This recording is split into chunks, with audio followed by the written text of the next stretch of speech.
माझं नाव जयंत दिलीपराव तापले, गाव लोहारी सावंगा, तालुका नरखेड, जिल्हा नागपूर।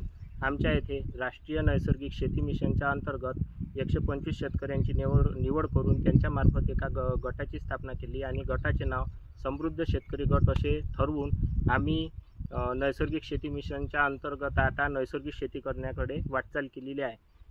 त्यामध्येच आमच्या गटातील शेतकरी म्हणजे सौ साधनाताई दत्तूजी फंदी यांनी यांच्या स्वतःच्या शेतावर दशपर्णी अर्क तयार करून मुंगाच्या पिकावर कशा पद्धतीनं त्याचे ट्रीटमेंट घ्यायचं आणि कशा पद्धतीनं फवारणी करायची त्याच्याबद्दल त्यांच्याकडून आपण जाणून घेऊ।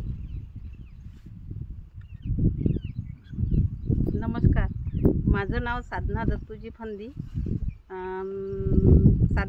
फंदी, लोहारी सावंगा, तालुका नरखेड, जिल्हा नागपूर।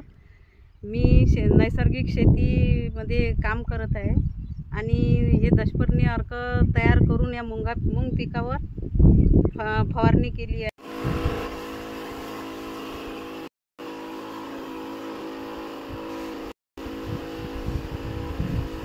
बंद करा।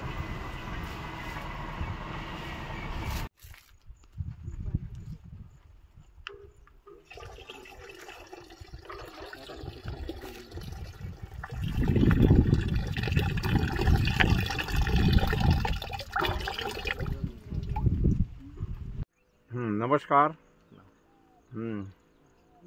तर आम्ही आता या अगोदर आम्ही शेती करतच आलो, परंतु आता आम्ही या अगोदर आम्ही हे रासायनिक शेती करत होतो, परंतु आम्ही आता या राष्ट्रीय नैसर्गिक शेती मिशनमध्ये आम्ही सामील झालेलो आहोत आणि या राष्ट्रीय मिशन शेती अंतर्गत आम्ही हे शेती करत आहोत। आम्ही दशपर्णी अर्क तयार केलेला आहे आणि त्याची फवारणीसुद्धा आता आम्ही आज केलेली आहे आणि त्या फवारणीपासून आम्ही चांगले फायदे मिळतात आणि किडीलाही चांगला त्याचा हे झालेला आहे, परिणाम झालेला आहे आणि त्याच्यामुळं कमी खर्चामध्ये हे